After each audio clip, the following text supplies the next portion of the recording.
Salam sejahtera untuk kita semua. Pelajaran Sekolah Sabat dengan tema utama Istirahat dalam Kristus. Pelajaran keempat, Harga dari Istirahat. Minggu 18 Juli. Tidak berdaya dan lelah. Pada malam musim semi yang nyaman, Raja Daud yang gelisah mondar-mandir di soto istananya. Dia seharusnya bersama pasukannya di seberang Sungai Yordan. Dia seharusnya memimpin umat Allah untuk mengalahkan bangsa Amon dan akhirnya membawa kedamaian bagi kerajaan. Tidak berada di tempat seharusnya dia berada membuka pintu pencobaan bagi Daud. Kita boleh baca kisahnya di dalam 2 Samuel 11 ayatnya yang pertama sampai ayatnya yang kelima. Apa yang terjadi dan dosa besar apa yang Daud lakukan? Daud melihat dari soto seorang wanita yang sangat cantik sedang mandi di rumahnya. Dorongan penuh dosa pada dirinya membuat dirinya lebih baik malam itu, dan dia tidur dengan Batsheba, istri seorang perwira tentara yang dapat dipercaya. Seperti semua raja dahulu kala, Daud memiliki kekuatan absolut. Sebagai raja, dia tidak harus mengikuti aturan yang mengatur semua orang.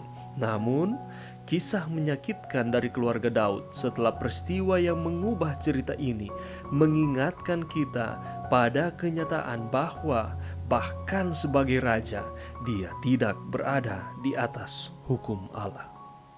Memang, hukum ada di sana sebagai perlindungan, penjaga, dan bahkan ketika raja melangkah keluar, dia menghadapi konsekuensi yang mengerikan. Segera setelah Daud melampaui batas hukum Allah, dia mulai merasakan dampaknya pada semua aspek kehidupannya. Daud mengira bahwa hasratnya yang penuh gairah telah luput dari perhatian. Namun, Batsheba sekarang hamil dan suaminya berada jauh.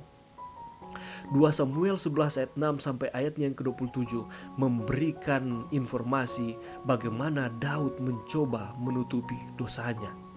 Bahkan skema Daud yang paling rumit untuk membawa pulang Uria bertemu istrinya Batsheba pun gagal.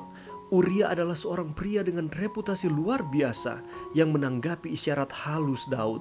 Tabut serta orang Israel dan orang Yehuda diam dalam pondok. Juga tuanku Yoab dan hamba-hamba tuanku sendiri berkemah di padang. Masakan aku pulang ke rumahku untuk makan dan minum dan tidur dengan istriku? Akhirnya Daud yang putus asa kembali ke rencana awal pembunuhan untuk menutupi dosanya. Pelajaran yang kita bisa dapatkan pada saat ini ialah ketika kita memanjakan hasrat menyenangkan diri sendiri dengan mengorbankan orang lain untuk melakukan apa yang menurut kita benar, kita menjadi sasaran empuk bagi pencobaan-pencobaan iblis yang memikat. Serangan-serangan iblis datang ketika serangan-serangan itu menjadi yang paling tidak diharapkan, dan Daud tidak mengharapkan itu. Daud tidak mengharapkan bahwa ketika dia berjalan di soto istananya pada petang itu, maka dia akan ditawan oleh kecantikan istri orang lain. Itulah sebabnya Yesus berkata kepada murid-muridnya, "Berjaga-jagalah dan berdoalah, supaya kamu jangan jatuh ke dalam pencobaan. Roh memang penurut, tetapi daging lemah." Ketika Daud jatuh ke dalam dosa, ia berusaha menutupi dosanya itu dengan dosa yang lain, dan Daud melupakan Tuhan.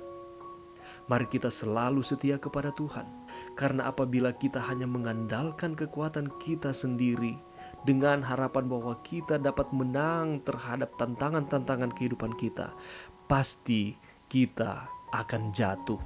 Belajarlah dari pengalaman Raja Daud. Mari kita berdoa. Mari kita berdoa. Kami datang kepadamu ya Tuhan pada saat ini. Kami mau berterima kasih atas pelajaran yang begitu berharga. Pengalaman dari Raja Daud ketika ia jatuh ke dalam dosa. Kiranya Tuhan bantu kami untuk kami terus setia kepada Tuhan. Belajar dari pengalaman Raja Daud, kami dapat belajar membenci dosa. Kami dapat belajar menolak setiap bisikan-bisikan setan. Kami dapat belajar untuk memprioritaskan Tuhan di dalam setiap kehidupan kami. Ini doa kami, di dalam nama Yesus kami berdoa. Amin.